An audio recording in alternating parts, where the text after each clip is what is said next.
What's up guys, welcome back. Well, we have made it. Today is officially the start of 11.2, and you know what that means, right? It means we read the forums to see what people are complaining about other than Tuesday maintenance. So we got a good variety of things being discussed today on the forums. We have the fallout of Blizzard getting rid of Barrage for hunters, again, I think. Players on the Chinese servers getting exclusive cosmetic rewards that you can't have. Hard mode Tazavesh dropping mythic gear if you complete a deathless run, and the potential toxicity surrounding that. And a new weak aura going around that exposes players using the one button rotation, but only after they're in a group, causing players to sabotage their current run, blacklist players, or even name and shame them publicly on their streams. So let's get started on Barrage and why Blizzard removed it.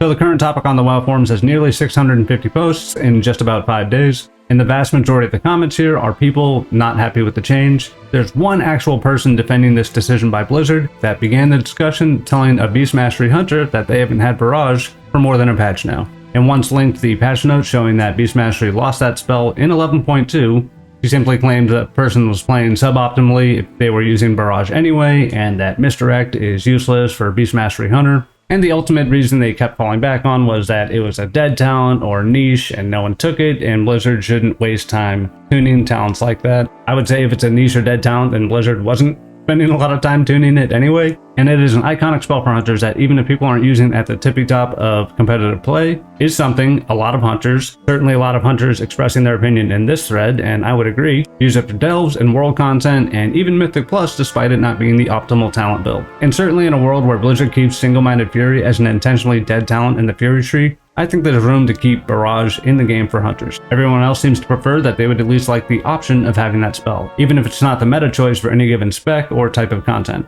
And I agree, few things are as fun on a hunter as walking into a room, pressing Barrage, and jump spinning to hit everything in the room, and then dealing with it however the heck you want to deal with it. And frankly, that feels like the only semi-logical reason why you would remove it is to reduce the amount of utility that a hunter could give another player on the pole. I certainly don't think the chaos that the spell could cause when players use it haphazardly is reason enough to take it away from hunters, and I don't really think it's appropriate for Blizzard to axe a talent like Barrage when it's iconic and cited as fun to use by a lot of different players. I don't think a spell being considered a dead talent necessarily means it needs to be removed, and clearly if it's as dead as people say, it's an intentional decision by Blizzard. A lot of times they do that right before they kill off a talent so fewer people feel the sting of it. It was functional and not overpowered. It didn't even have max range on it. I don't think it breaks encounter design or devalue other class or spec talents like we see with Abomination's limb going away. So frankly, I think it was a poor decision on Blizzard's part. What do you think? Did you use Barrage on your hunter? Did you like the spell? Do you think it not being in the top meta belts or any type of content warrants its removal? And if you do you think Blizzard is going to go after Single-Minded Fury next? Or is that simply the case of the left hand not knowing what the right hand's doing and vice versa? Let me know in the comments if you agree or disagree with Barrage's removal. Certainly there's a lot of support for keeping that spell in the game. My condolences to all the hunters out there. Hopefully you can get that one back. So next up we have Blizz releasing the Voyage binding swimwear exclusively on the Chinese client. NA and EU players cannot obtain this, nor can they obtain, presumably, this mount as well. The hat and the swimwear itself are certainly unique. A lot of players are frustrated at their inability to get this. I know there are types of arm wraps in the game, doubtful that they are this well done, and this ribbon back piece or shoulder piece also unique. A lot of players not happy about this. So this is another good example of Blizzard being a company. I'm certainly an advocate of Blizzard releasing the maximum amount of cosmetics on the maximum number of clients that they can. Apparently these items were commissioned by NetEase specifically for their client. NetEase is Blizzard's business partner in China. For foreign companies such as Blizzard to do business in China, they are required to have a local or Chinese business partner. NetEase has been Blizzard's business partner in China for over 15 years. There was a gap that was a little over a year long in 2023 through 2024 where Blizzard didn't have an active partnership as their contract with NetEase expired and took some time to renegotiate. At that time, Chinese players didn't have a client to play on, but essentially what happens is NetEase handles the distribution and support for World of Warcraft in China, independent of the support for the NA and EU servers. This is why Chinese players had access to the Swift Spectral Tiger, why Chinese players had access to the WoW token in WoW Classic, and even why players had different registration requirements for World of Warcraft in China. The point of all that is to say that it's not Blizzard's decision to release these items on the NA or EU servers. The WoW client is also required to have tombstones instead of skeletons for player corpses in the world on the Chinese client. If I can find that picture of Undasta from Issa Pandaria being tanked in the water with rows and rows of headstones representing all the players that died as they fed corpse after corpse into trying to take down the world boss that first week. I'll put that up here. Very funny. I'll never forget that one. And Blizzard was also required to clean up the undead models and presumably any other corpse models with protruding bones. That's just a type of regulation that China has on some of its media. But of course, it wouldn't be the WoW forums if we didn't get people claiming that we are being punished by not getting these items. This is just something happening 7,000 miles on the other side of the world, that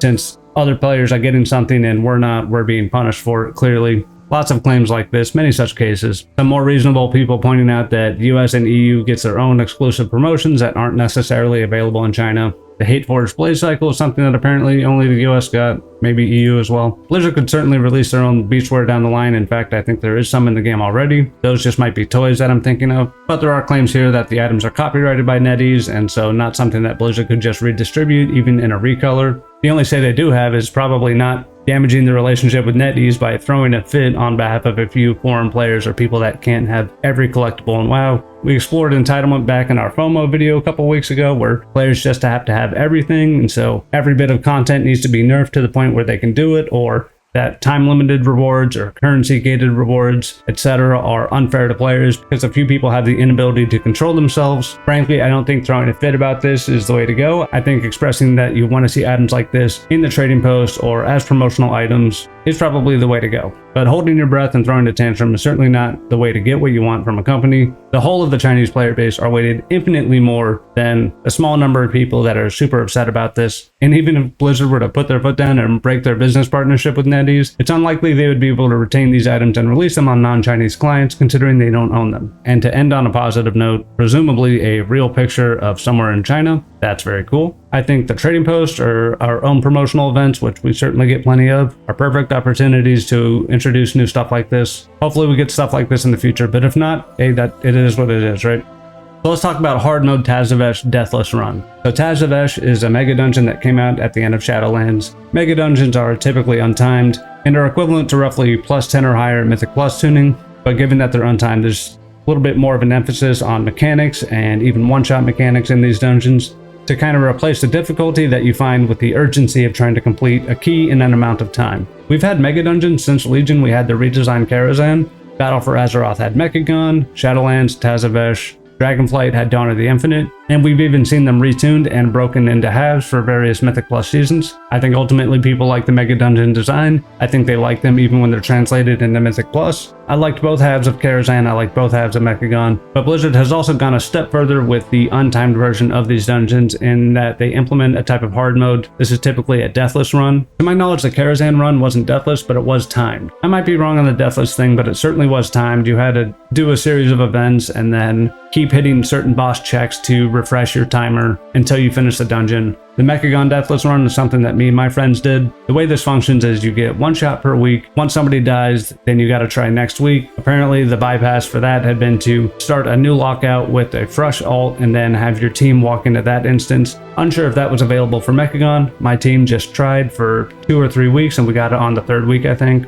And the reward for the Deathless Run is improved loot at the end of the run, specifically the last boss dropping Mythic tier items. Blizzard is super hesitant to offer Mythic track items to anybody not in a Mythic raid, or for your weekly vault item in Mythic Plus. But these hard mode or deathless runs have been an opportunity for players to get Mythic items outside of the aforementioned scenarios. And of course these are seen as mandatory and even unfair. The untimed mega dungeons were introduced because people wanted an untimed option for difficult dungeons. We're getting that a little bit more now with early season Mythic Zeros being tuned to drop champion gear and stuff like that. But the mega dungeon is obviously something that Blizzard is going to keep revisiting, and people generally like it. I think it's great that Blizzard is offering an opportunity for players to do something that's, if not incredibly difficult, something that you'll have to practice at. We see a lot of people claiming that, dodging one-shots isn't difficulty. I would disagree with that. I think just because you can fail something the first time you see it due to a one-shot, that doesn't mean the thing wasn't difficult. It just means you have to learn for the next time. WoW content is typically designed for people to run it repeatedly, and so not getting the very best item the first time you go through it is perfectly understandable in my opinion. And I think if Blizzard were to go either way on this, they would rather pull the Mythic items than to lower the requirements for obtaining that Mythic item. But there's certainly a lot of opportunity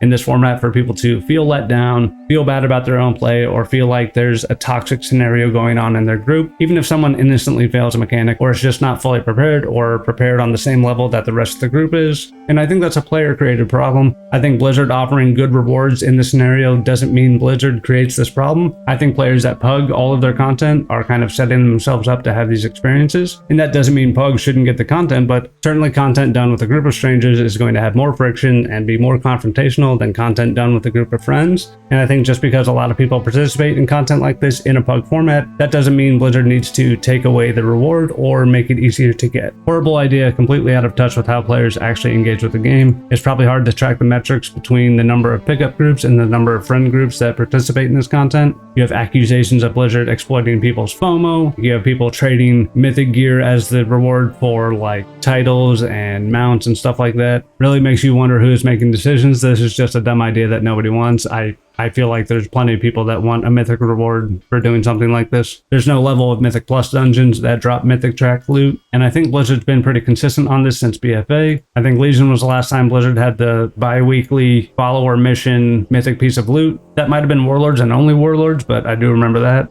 Twist any context to support your reflexive defense of whatever Blizzard happens to be doing at any given moment. So this is somebody who just wants to have everything. Like no matter what they're doing or what other people are doing, the line in the sand for best rewards will be what they are currently doing at any given time. And this is an unhealthy attitude to have. There's a possibility of getting a myth track piece week 1 and missing out on that piece is an opportunity cost for raiders and key pushers. There should be a fail condition for things, and if Blizzard doesn't want to give you multiple resets to do it, then I think that's fine. That's their prerogative. And honestly, in the past, there's been way too bypass that one reset attempt per week. I think the attitude of you have to consistently always have the opportunity to get every piece of loot in the game. Week 1, no matter how good you are or how much you agree or disagree with Blizzard's design philosophy. This is just more unhealthy behavior. There's going to be plenty of people that down mythic bosses without doing this challenge. Certainly not everybody in every mythic guild is going to be successfully doing this for a piece of gear on any given week. I think this is a reward that even heroic players can reach over time if they practice at it and just put in enough effort.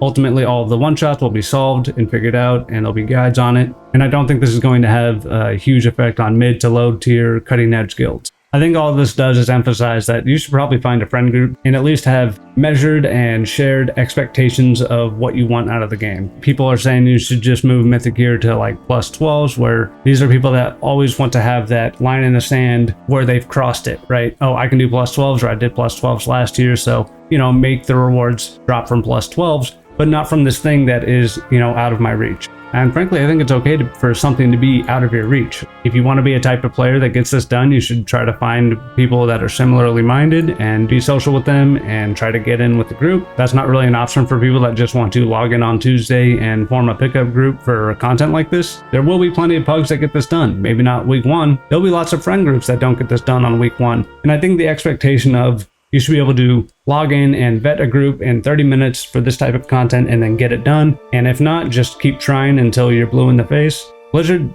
obviously doesn't want that. And if they change their mind, that's cool too. But they really have had a position on this, and I think it's a perfectly reasonable position to have. It is frankly just more entitlement, and I think it's a mistake for people to feel like this is something that people are forced to get. Like there's that word again, forced. Blizzard is forcing this or forcing that or making content that is too difficult for most of the player base. That's the entire idea. You want to create a reward behind content that justifies the reward. And Blizzard is incredibly stingy when it comes to mythic gear. And you can say your weekly plus 10 for mythic track in the vault is free loot, but that is one piece of non-specified loot that you're going to get from a maximum choice of 3 in a loot pool of over 100 pieces. Whereas the loot pool in Tazavesh is more narrowly defined. And frankly, not every tier of reward has to be equal. You have people saying they clearly don't understand player psychology. They do. This will get people in the mega dungeon. This will get people in the mega dungeon that don't just want hero pieces of loot. Because people who can smash out the mega dungeon in week 1 are going to get all the mythic loot they want. And then they don't really have a reason to run the mega dungeon. They're also likely to have all the crust they need from raiding and mythic plus. This gives mythic raiders and high-end mythic plushers an incentive to do this content.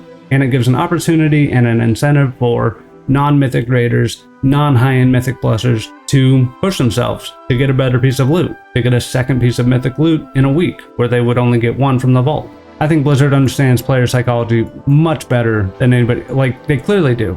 because otherwise you wouldn't be in a topic complaining about how you have to do this. I think you have people that don't understand themselves and people that don't understand the benefits of having a static group or a group of friends that you can communicate your expectations to, or your desires to get certain pieces of loot, or to try and fail at something with, in an environment that is a little cozier than your random pickup group flamed and cussed out and stuff like that. And certainly that's not every pickup group. There'll be plenty of groups that fail and say, rip, try next week. This is more I want it behavior. And if I were to look at this person's armory, not to like super dox them, but public profile is hidden. Typically, I'm going to say it, if your profile is hidden, you're probably not hiding multiple clears of every mythic raid, right?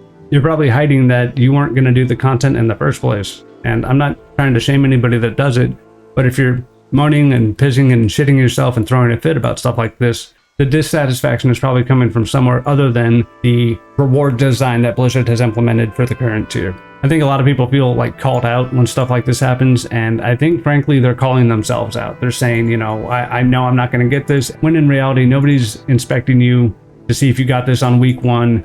Maybe there's like a bunch of forum PvP where people are like constantly engaged in arguments and evaluating each other, and I would say honestly that's not very healthy. Find a group of friends to play with. If you want to do forum PvP, then yeah, sure, engage with that, but don't make it Blizzard's problem that you feel judged by everybody around you because you're whining and crying and shitting yourself about items that Blizzard put in the game that you're not able to get. It's more attitude that they need to have everything. They need to be seen having everything. And if they can't get it, the content is too difficult or designed poorly or whatever. They'll always say, oh, give people mounts or titles or achievements or whatever, because that might not be important to them. But as soon as it's like, oh, piece of loot, well, that's unfair. What about somebody that just wants to get all the titles? What about somebody that just wants to get all the mounts? Why is it fair to then lock those behind this incredibly difficult thing, but not your mythic loot, which has a much smaller window of value? Anyway, I'm interested to see what you guys have to say about this. Do you think hard mode deathless runs, giving a piece of mythic loot, is good for the game, bad for the game? Is it something you're going to do? Do you run mythic and is it going to be mandatory for your group? Do you run heroic and is it going to be something you aspire to get over time? Because certainly with a limited pool of items, this is not something that you're going to have to run all 20 weeks to get what you want. And so there's apparently a weak aura or multiple weak auras written that will notify people in your group if you're using the one button rotation. Apparently this takes a bit of combat time to discover, so the person will already be in the group and they will already be doing the content with you. And so the groups will already be formed and presumably the key or the raid will already be started. I think this is funny for a couple of reasons. One, you have some streamers being like kind of outwardly toxic about it, make a big stink about people who use it. When in reality, that behavior could honestly be achieved by looking at damage meters, right? And if you can't do it just based on the damage meters alone, I would say that deflates anyone's argument for needing to do something like this. And I would say calling people out and being super cringe about it, that's just like man-child behavior. If somebody's doing this and they call you up for using one button, you don't want to play with them anyway. They have just signaled to you that there's somebody that you don't want to play with. And I think everybody has the right to only play with people that they want to play with. And I think that there's always going to be people that filter people in a way that can be toxic or cringe or what have you. And I'm not even saying people shouldn't be allowed to do that. They can have whatever criteria they want. But I think having a weak aura to alert you that somebody's using a one button rotation, it means you can't determine based on someone's gear and damage output for the content you're doing that they are or are not using the one button rotation. I think the one button rotation has proven to be very effective for a lot of people. I think if you form a group, finish that content if it's something you can finish, and then don't invite the person again if you don't want to invite them again. Or if it's a raid, remove them after the next boss or this poll or whatever. You have people claiming that they're going to sabotage keys when they see this because other people are sabotaging the keys by using the one button rotation. Not really. They might be improving their play with the one button rotation. But if you invited them and they're using it, and you think that it's a detriment to the group that they are using it, maybe you didn't vet that invite well enough. Just the nature of people getting carried in content getting nerfed over time, the amount of power gains people get over time in WoW, which is a huge nerf to content in general, lends itself to people being able to do that content with the one button rotation. And I think if you invite somebody into a group and it doesn't work out, well, now you know. But if you're going to brick the key or leave mid-run or something like that before the run is clearly over, I think that's scummy. I don't think anybody should feel locked into a group, but making that decision on people using the one button rotation instead of oh, we just bricked the key because we wiped 3 times, is like you need a friend type of behavior. You know, frankly, I think a lot of people need to find friends and they don't want to, because I think it's hard to make friends these days and people don't want to put themselves out there. I don't know how many people I have in my guild that just put themselves out there, said, I'm looking for a guild. And I said, okay, this is our guild and this is what we do. And they showed up, and they actually showed up to raid, you know, and now we're buddies and now we do content together. Then you have people saying that if they got kicked for using one button rotation, they would get customer support and have them deal with it and not close a ticket. There's no way Blizzard is going to resolve you getting kicked from a group from using one button rotation. Even the dungeon fighter is majority rules. They can kick you for whatever reason they want. That's the end of the story. You're not entitled to be any LFD group based on majority preference, and you're not entitled to be anybody's group based on what the leader wants. Why is Blizzard giving them our data? This is Blizzard's data. Like, I think this is a kind of a silly argument, right? This isn't your private data. And even your private data isn't private data anymore. And you're probably giving that private data out to dozens of people, but you're worried about your single button rotation getting exposed. Like, again, I'm not against people that use the single button rotation. I'm frankly more in their corner when it comes to being named and shamed and shit on and kicked out of groups and stuff like that. Like, I don't think that should happen. But frankly, you're not going to be able to appeal those situations with Blizzard support. That's a waste of their time. And it's a waste of your time. And my only advice to avoid that behavior is try to find people with similar goals and similar experiences. You know, don't go smurfing in low-level keys just to shit on people, and don't punch clearly above your weight class when it comes to joining keys. I know everybody wants that plus 10 vault loot on the very first week, and anybody that's saying my ability to do mythic content or mythic keys is reliant on me getting X and Y and Z. No, it isn't. It's reliant on you finding a group that wants to bring you to that content, or you finding a group